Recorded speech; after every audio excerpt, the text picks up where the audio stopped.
Hi ನಮಸ್ತೆ friends, Vilasini hobbies ಚಾನಲ್ಗೆ ಸ್ವಾಗತ. ಇವತ್ತೊಂದು ದೋಸೆ ರೆಸಿಪಿ ತಂದಿದ್ದೀನಿ. ನೀವು ಹೋಟೆಲಲ್ಲಿ ತಿಂದಿರ್ಬೋದು. ತುಂಬ ಕ್ರಿಸ್ಪಿಯಾಗಿ ಗರಿಗರಿಯಾದ ದೋಸೆ ತುಂಬ ಟೇಸ್ಟಿಯಾಗಿರುತ್ತೆ ಅಲ್ವಾ. ಅದೇ ರೀತಿ ನಾವು ಕೂಡ ನಮ್ಮ ಮನೆಯಲ್ಲಿ ಸೂಪರಾದ ದೋಸೆನ ಮಾಡಿಕೊಂಡು ತಿನ್ಬೋದು. ಗರಿಗರಿಯಾದ ಟೇಸ್ಟಿಯಾದ ದೋಸೆ ಅಂತ ಹೇಳ್ಬೋದು. ನಾನಿವತ್ತು ಅದನ್ನೇ ಮಾಡ್ತಾಯಿದ್ದೀನಿ. ಹೇಗೆ ಮಾಡಿದ್ದೀನಿ ಅಂತ ಹೇಳ್ತೀನಿ. ಸ್ವಲ್ಪ ಡಿಫ್ರೆಂಟ್ ಇದೆ. ಹಿಟ್ಟು ಚೆನ್ನಾಗಿ ಬರಲಿಕ್ಕೆ ಕೆಲವೊಂದು ವಸ್ತುವನ್ನು ಹಾಕಬೇಕಾಗತ್ತೆ. ಅದು ಹಾಕಿದಾಗ ಈ ರೀತಿ ಗರಿ ಗರಿ ದೋಸೆಯನ್ನು ನಾವು ಮಾಡ್ಬೋದು. ಓಕೆನಾ, ಬನ್ನಿ ಹಾಗಾದರೆ ನಾನು ಹೇಗೆ ಮಾಡ್ತೀನಿ ಅಂತ ತಿಳಿಸ್ತೀನಿ. ಹಾಗೆ ಯಾರಾದರೂ ಫಸ್ಟ್ ಟೈಮ್ ನಮ್ಮ ಚಾನಲ್ಗೆ ಬಂದವರಾದರೆ ಸಬ್ಸ್ಕ್ರೈಬ್ ಮಾಡ್ಕೊಳ್ಳಿ, ಪಕ್ಕದಲ್ಲಿರೋ ಬೆಲ್ಲೈಕನನ್ನು ಒತ್ಕೊಳ್ಳಿ. ನನ್ನ ವಿಡಿಯೋ ನಿಮಗೆ ಇಷ್ಟ ಆದರೆ ಎಲ್ಲ ವಿಡಿಯೋವನ್ನು ನೀವು ನೋಡ್ಬೋದು, ನೋಟಿಫಿಕೇಷನ್ ಬರುತ್ತೆ. ಓಕೆನಾ. ದೋಸೆ ಹಿಟ್ಟು ಚೆನ್ನಾಗಿ ಬಂದಿರುತ್ತೆ. ದೋಸೆ ಮಾಡುವಾಗಲೂ ಕೂಡ ತುಂಬ ಚೆನ್ನಾಗಿ ದೋಸೆಯನ್ನು ಮಾಡ್ಬೋದು, ಯಾವುದೇ ರೀತಿ ತೊಂದರೆ ಆಗೋಲ್ಲ. ಓಕೆನಾ. ಹೋಟೆಲಲ್ಲಿ ಮಾಡೋ ರೀತಿಲೂ ಕೂಡ ನಾವು ಬೆಣ್ಣೆ ಹಾಕಿಯೂ ಕೂಡ ಮಾಡ್ಬೋದು. ತುಂಬಾ ಸಖತ್ತಾಗಿರುವ ದೋಸೆಯನ್ನು ನಾವು ಮಾಡಿಕೊಂಡು ಮನೇಲಿ ತಿನ್ಬೋದು. ಇಂತಹ ಕೆಲವೊಂದು ರೆಸಿಪಿ ಬರುತ್ತೆ ನನ್ನ ಚಾನಲಲ್ಲಿ.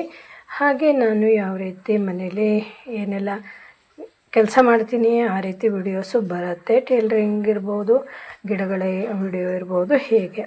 ಹಾಗೆ ಒಂದೆರಡು ಲೋಟ ಅಕ್ಕಿಯನ್ನು ಹಾಕ್ಕೊಂಡಿದ್ದೀನಿ. ಇದನ್ನು 3ರಿಂದ 4 ಸಲ ಚೆನ್ನಾಗಿ ತೊಳಿತೀನಿ. ಓಕೆನಾ. ಇದು ದೋಸೆ ಅಕ್ಕಿ. ದೋಸೆ ಅಕ್ಕಿಯಿಂದ ದೋಸೆ ಚೆನ್ನಾಗಿ ಬರುತ್ತೆ. ಹಾಗೆ ಇದಕ್ಕೆ ಒಂದು ಚಿಕ್ಕ ಲೋಟದಲ್ಲಿ ಉದ್ದಿನ ಬೇಳೆಯನ್ನು ಹಾಕ್ಕೊಳ್ತಾ ಇದ್ದೀನಿ. ನೋಡಿ, ಈ ಲೋಟದಲ್ಲಿ ಹಾಕಿದ್ದೀನಿ. ಅಕ್ಕಿ ಸ್ವಲ್ಪ ದೊಡ್ಡ ಲೋಟದಲ್ಲಿ ಹಾಕಿರೋದು. ಓಕೆನಾ. ಹಾಗೆ ಸ್ವಲ್ಪ ಅಂದರೆ 1 ಟೇಬಲ್ ಸ್ಪೂನ್ ಆಗುವಷ್ಟು ಮೆಂತ್ಯ ಕಾಳನ್ನು ಹಾಕ್ತೀನಿ. ಮೆಂತ್ಯ ಕಾಳು ತುಂಬ ಘಮ ಕೊಡುತ್ತೆ, ಹಾಗೆ ಆರೋಗ್ಯಕ್ಕೆ ತುಂಬ ಒಳ್ಳೆಯದು. ಉದ್ದಿನ ಕಾಳಾದರೂ ಅಷ್ಟೇ ನಮಗೆ ಒಂದು ರೀತಿ ಶಕ್ತಿ ಕೊಡುತ್ತೆ, ಅದು ಕೂಡ ಒಳ್ಳೆಯದೇ. ಆಯಿತಾ. ದೋಸೆ ಚೆನ್ನಾಗಿ ಬರುತ್ತೆ. ಈ 3 ಹಾಕಿ ಚೆನ್ನಾಗಿ ತೊಳಿತೀನಿ. ನಾನು ದೋಸೆ ಮಾಡುವಾಗ ಹೀಗೆ ಮೊದಲು ತೊಳೆದೇ ನೀರು ಹಾಕಿ ಇಟ್ಟುಬಿಡ್ತೀನಿ. ಮೊದಲು ನೀರು ಹಾಕಿ ಇಡೋದು, ನಂತರ ತೊಳೆಯೋದು ಮಾಡಲ್ಲ. ಮೊದಲೇ ತೊಳೆದ್ರೆ ನಾವು ಮೆಂತ್ಯ ಕಾಳೆಲ್ಲ ಹಾಕ್ತೀವಿ ಅಲ್ವಾ, ಅದೆಲ್ಲ ನೀರಲ್ಲಿ ನೆಂದಿರುತ್ತೆ. ಅದೆಲ್ಲ ಅದರಲ್ಲಿರುವ ಅಂಶ ಎಲ್ಲ ನಮ್ಮ ದೋಸೆಯಲ್ಲಿ ಇದ್ಬಿಡುತ್ತೆ. ಆಯಿತು. ಸ್ವಲ್ಪ ನೀರು ಹಾಕಿದ್ದೀನಿ. ನೆನೆಯುವಷ್ಟು ಅಂದರೆ ಅದು ಮುಳುಗಬೇಕು ಅಷ್ಟನ್ನು ನೀರು ಹಾಕಿದರೆ ಸಾಕು. ಅಷ್ಟರಲ್ಲೇ ಅದು ನೆನ್ಕೊಬಿಡುತ್ತೆ. ಒಂದು 4-5 ಅವರು ನೆಂದರೆ ಸಾಕು. ಓಕೆನಾ. ಆಯಿತು. ಇದು ಸಾಯಂಕಾಲ ಟೈಮಲ್ಲಿ ನಾನು ಹಿಟ್ಟನ್ನು ರುಬ್ಕೋತೀನಿ. ಈಗ ರುಬ್ಬುವಾಗ ಕೆಲವೊಂದು ವಸ್ತು ಅಂದರೆ 1-2 ವಸ್ತು ಹಾಕಬೇಕು. ನಾನು ಉದ್ದಿನಬೇಳೆ ಹಾಕಿದ್ದೀನಿ ಅಲ್ವಾ, ಅದೇ ಲೋಟದಲ್ಲಿ ಅವಲಕ್ಕಿಯನ್ನು ಹಾಕಿದ್ದೀನಿ. ನಾನು ಹಾಕ್ಕೊಂಡೋದಕ್ಕೆ ಸ್ವಲ್ಪ ನೀರನ್ನು ಹಾಕ್ತಾಯಿದ್ದೀನಿ. ಅದು ಸ್ವಲ್ಪ ನೆನಿಬೇಕಷ್ಟೆ. ಅಂದರೆ ನಾನೀಗ ಮಿಕ್ಸಿಗೆ ಹಾಕಬೇಕಲ್ವ, ಅವಲಕ್ಕಿ ಹಾಕಿದರೆ ಗರಿ ಗರಿ ದೋಸೆ ಆಗುತ್ತೆ, ಟೇಸ್ಟು ಬರುತ್ತೆ. ಓಕೆನಾ. ಹಿಟ್ಟು ಕೂಡ ಉಬ್ಬತ್ತೆ.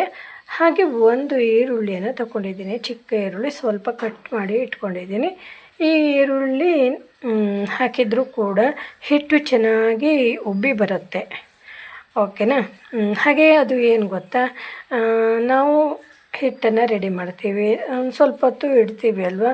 ಈರುಳ್ಳಿ ಹಾಕಿದಾಗ ಅದು ಹುಳಿ ಅಂಶ ಬರುತ್ತೆ ಸ್ವಲ್ಪ, ಆದರೆ ದೋಸೆ ಹುಳಿ ಬರಲ್ಲ, ಹಿಟ್ಟು ಉಬ್ಬಲಿಕ್ಕೆ ಅನುಕೂಲ ಆಗತ್ತೆ.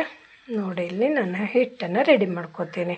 ಸ್ವಲ್ಪ ಸ್ವಲ್ಪ ಹಾಕ್ಕೊಂಡು ಚೆನ್ನಾಗಿ, ಅಂದರೆ ತುಂಬ ನೈಸಾಗಿ ಹಿಟ್ಟನ್ನು ರೆಡಿ ಮಾಡಬೇಕು. ಹೀಗೆ ಈರುಳ್ಳಿ ಹಾಕ್ತಾಯಿದ್ದೀನಿ. ಹೇಗಾದರೂ ಮಾಡ್ಬೋದು, ಎಲ್ಲವೂ ಮಿಕ್ಸ್ ಮಾಡಿಯೂ ಕೂಡ ರುಬ್ಕೋಬೋದು, ಅಥವಾ ಲಾಸ್ಟಲ್ಲಿ ಈರುಳ್ಳಿ ಅವಲಕ್ಕಿ ಹಾಕಿಯೂ ಕೂಡ ರುಬ್ಬಬಹುದು. ಆದರೆ ನಂತರ ಅದು ಚೆನ್ನಾಗಿ ಮಿಕ್ಸ್ ಕೊಡಬೇಕು. ಆಯಿತು. ಎಲ್ಲವನ್ನು ಒಂದು ತೋಪಲ್ಲಿ ಹಾಕ್ತೀನಿ. ತೋಪು ಕೂಡ ಸ್ವಲ್ಪ ದೊಡ್ಡ ಇರಬೇಕು. ಓಕೆನಾ. ಅದು ಉಬ್ಬಿ ಬರುವಷ್ಟು ಜಾಗ ಬಿಟ್ಟಿಡಬೇಕು. ಅಷ್ಟು ದೊಡ್ಡದು ಪಾತ್ರೆ ಆಗಿರಬೇಕು. ಚೆನ್ನಾಗಿ ಮಿಕ್ಸ್ ಮಾಡ್ತೀನಿ. ಇದು ಚೆನ್ನಾಗಿ ಅಂದರೆ ಏನು ಗೊತ್ತಾ, 1 ನಿಮಿಷ ಆದರೂ ಬೇಕು. ಅಷ್ಟು ಸರಿ ಮಿಕ್ಸನ್ನು ಕೊಡಬೇಕು. ಸರಿ ಮಿಕ್ಸ್ ಕೊಟ್ಟಾಗ ಅದು ಎಲ್ಲವೂ ಮಿಕ್ಸಾಗಿ ಇರುತ್ತೆ ಅಲ್ವಾ. ಆವಾಗ ಅದು ನಾವು ಮಿಕ್ಸ್ ಕೊಟ್ಟು ಏನಾಗುತ್ತೆ, ಹಿಟ್ಟು ಸ್ವಲ್ಪ ಬಿಸಿ ಬಿಸಿಯಾಗಿ ಇರುತ್ತೆ. ಅದರಿಂದನೂ ಹಿಟ್ಟು ಕೂಡ ಉಬ್ಬಿ ಬರುತ್ತೆ. ನಾನು ಒಂದು ಸೌಂಟಿಂದನೇ ಮಿಕ್ಸ್ ಕೊಡ್ತಾಯಿದ್ದೀನಿ. ಈ ಹದದಲ್ಲಿ ಇಟ್ಕೋಬೇಕು. ತುಂಬ ಗಟ್ಟಿನೂ ಮಾಡ್ಕೋಬಾರ್ದು, ಹಿಟ್ಟು ಉಬ್ಬಿ ಬರಲ್ಲ. ಹಾಗೆ ನೀರು ಕೂಡ ಜಾಸ್ತಿ ಹಾಕಬಾರ್ದು. ನೋಡಿ ಒಂದು ಹದದಲ್ಲಿ, ಅಂದರೆ ಈ ಹದದಲ್ಲಿ ಇಡಬೇಕು. ಆವಾಗ ಅದು ಹಿಟ್ಟು ಕೂಡ ಉಬ್ಬಿ ಬರುತ್ತೆ, ದೋಸೆನೂ ಕೂಡ ಟೇಸ್ಟಿಯಾಗಿರುತ್ತೆ.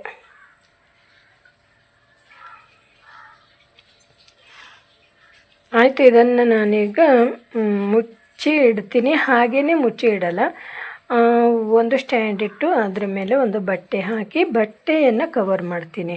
ಯಾಕಂದರೆ ಈಗ ಸ್ವಲ್ಪ ಏಕೆಂದರೆ ಹಿಟ್ಟು ಉಬ್ಬಿ ಬರಲ್ಲ, ಹಾಗೆಯೇ ಗಾಳಿಯಲ್ಲಿ ತೆಗೆದು ಕೋಲ್ಡಾಗಿರುತ್ತೆ ಅಲ್ವಾ, ಹಿಟ್ಟು ಉಬ್ಬಿ ಬರಲ್ಲ. ಅದಕ್ಕೆ ಒಂದು ಟವೆಲ್ ಹಾಕಿ ಇಡ್ತೀನಿ.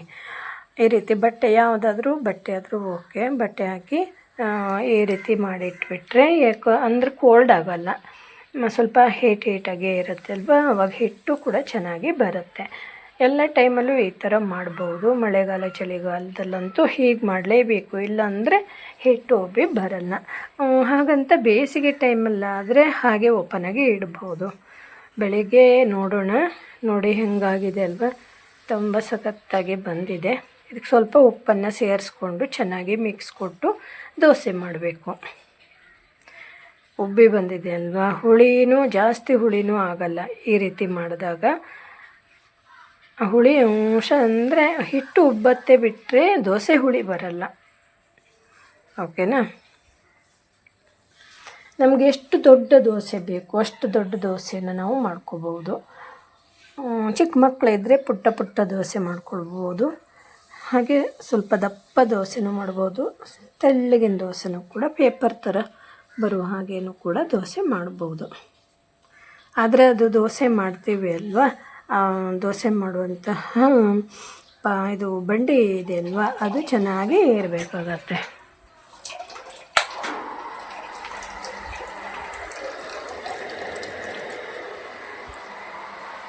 ದೋಸೆ ಮಾಡ್ತಾ ಇದ್ದೀನಿ ನೋಡಿ, ಎಷ್ಟು ಚೆನ್ನಾಗಿ ಬರ್ತಿದೆ ಅಲ್ವಾ, ಏನೂ ತೊಂದರೆ ಆಗಿಲ್ಲ. ಹಿಟ್ಟಂತೂ ಸೂಪರಾಗಿ ಬಂದಿದೆ. ದೋಸೆ ಮಾಡುವಾಗಲೂ ಕೂಡ ಅಲ್ಲೇ ಅಂಟಿತು ಇಲ್ಲೇ ಅಂಟಿತು ಆ ಥರ ಇಲ್ಲ. ಒಂದು ಸಲ ದೊಡ್ಡ ಫ್ಲೇಮ್ ಇಡಬೇಕು, ನಂತರ ಚಿಕ್ಕ ಫ್ಲೇಮ್ ಇಟ್ಟು ಈ ರೀತಿ ದೋಸೆನ ಮಾಡಬೇಕು. ನೋಡಿ, ಗರಿ ಗರಿಯಾದ ಹೋಟೆಲಲ್ಲಿ ಕೊಡುವಂತಹ ದೋಸೆ ರೆಡಿ ಅಲ್ವಾ.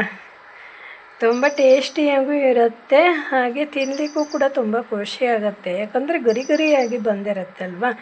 ನಾವು ಒಬ್ಬೊಬ್ಬರಿಗೆ ಒಂದೊಂದು ದೋಸೆ ಮಾಡ್ತಾ ಕೊಡ್ಬೋದು. ಅಂದರೆ ಸಣ್ಣ ಫ್ಲೇಮು ದೊಡ್ಡ ಫ್ಲೇಮು ಮಾಡ್ತಾ ಗರಿ ಗರಿ ದೋಸೆನ ಮಾಡಿಕೊಡ್ಬೋದು. ಸಖತ್ತಾಗಿರುತ್ತೆ. ಮಕ್ಕಳು ಎಲ್ಲರೂ ಕೂಡ ಇಷ್ಟಪಟ್ಟು ತಿಂತಾರೆ. ಇದಕ್ಕೆ ಚಟ್ನಿ ಅಥವಾ ಸಾಂಬಾರು ಈ ರೀತಿ ಚೆನ್ನಾಗಿರುತ್ತೆ. ನೀವು ಒಂದು ಸಲ ಟ್ರೈ ಮಾಡಿ, ಓಕೆನಾ? ಈ ದೋಸೆ ರೆಸಿಪಿ ಹೇಗಿದೆ ಅಂತ ಕಮೆಂಟ್ ಮೂಲಕ ತಿಳಿಸಿ.